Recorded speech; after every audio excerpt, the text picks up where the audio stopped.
Sound. Okay na. Magandang hapon po sa inyong lahat. Sa hapong ito, ating panoorin ang kasaysayan ng isang ama na may 5 anak. 3 babae at 2 lalaki. Kambal pa ang panganay, lalaki at babae. Siya ay tinatawag naming loving and prayerful father. Lubos ang kanyang pagtitiwala sa Diyos, kaya kahit anong klaseng problema ang dumarating sa kanyang buhay, lalo na sa kanyang pamilya, hindi siya natitinag. Hindi rin niya sinasabi sa kanyang asawang nasa abroad. Nang makatapos ang kambal sa pag-aaral sa kolehiyo, sa halip na maghanap ng trabaho, iba naman ang ginawa nila. At ito sila ngayon, tunghayan natin. Aray ako! Ano ba ito? Maraming karat, bunso! Ay! Itay! Isunod ko!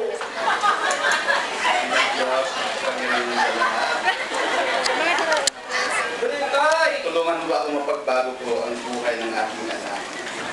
Ginawa ko na ang lahat, pero talagang hindi ko kaya. Pero walang imposible sa'yo, Panginoon. Baguhin mo ang buhay ng anak. Tay! Sunsod ko! Nasaan mo tinago? Sunsod mo? Nagkita si Blacky eh! Tatingnan ko! Hanapin mo na lang dyan. Bunso! Nasaan yung shoes ko?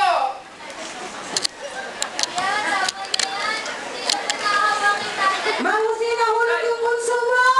Ito na ito! Sobrang kakakakat! Kamila! Ito ganyan! May pagkakataon ka ba? Tawagan mo si Charing baka may pakanting swimsuit? Hindi na anak. Pili ka lang. Huwag kang masyadong malikat. Liga kita tiwa huwatan si Melang Singkong, Chini de Shuta Gorela. The number you are dialed cannot be reached at the moment. Sarado! Nagkita si Blacky sa akin! Bunso, wag ka makara! Sa kapal! Diyos ko po, tulungan mo po ako. Anong nangyayari sa'yo? Magkaroon ng katahimikan ng bahay. Ang dumi-dumi ng bahay! Walang naglilinis! Ay, busog na naman ako. Ay, tumboy! Saan kaya ako makakita ng pagkain dito? Pili ka lang. Ano nga lang tumboy? Sa kinagising ko! Bakla, tumigil ka dyan! Huwag ka magkailangan!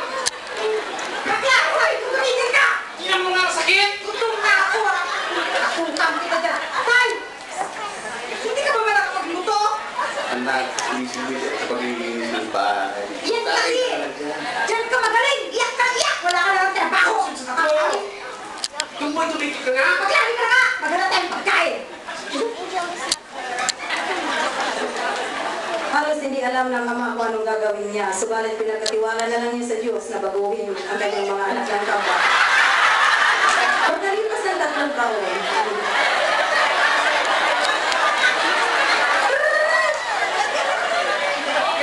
Hello? Ano nga? Sinong kausap ko? Ay, sige po ito. Lynn, ikaw ba yan nga? Bakit ganyan ang boses mo? Ay, mama, kagising ko lang po kasi. Andyan ba si Papa? Ah, dito po siya. Ibigay mo sa kanya dahil wala na akong load. Bakit si mama? Hello? Hello pa? Kumusta si Bunso? Ay ma, si Bunso malaki na. Ganon? Ayun na siya. Eh sige, balikan kita kasi tumatawag ang amo ko. Babalik muli ako ng tawag sa'yo. Happy Father's Day pala. Pagkalipas ng 3 taon, kindergarten na si Bunso. At habang inaayusan ng kanyang kapatid, tunghayan natin.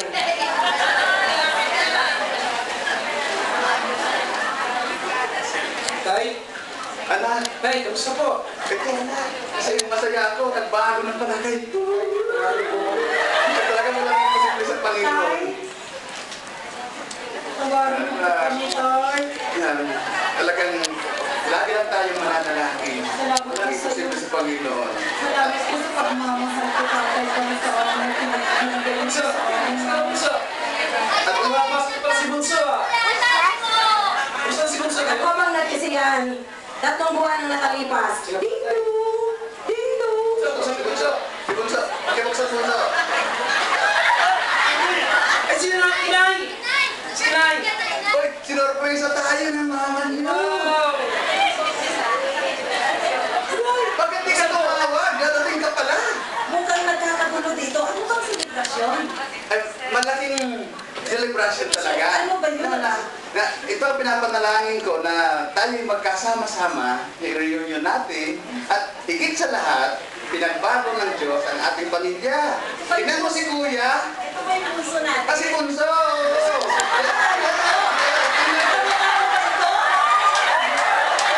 At unang-una sa lahat, si Kuya ay lalaki na.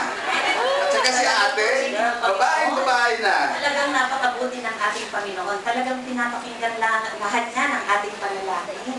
Talagang walang imposible sa Panginoon. Amen. Happy Father's Day!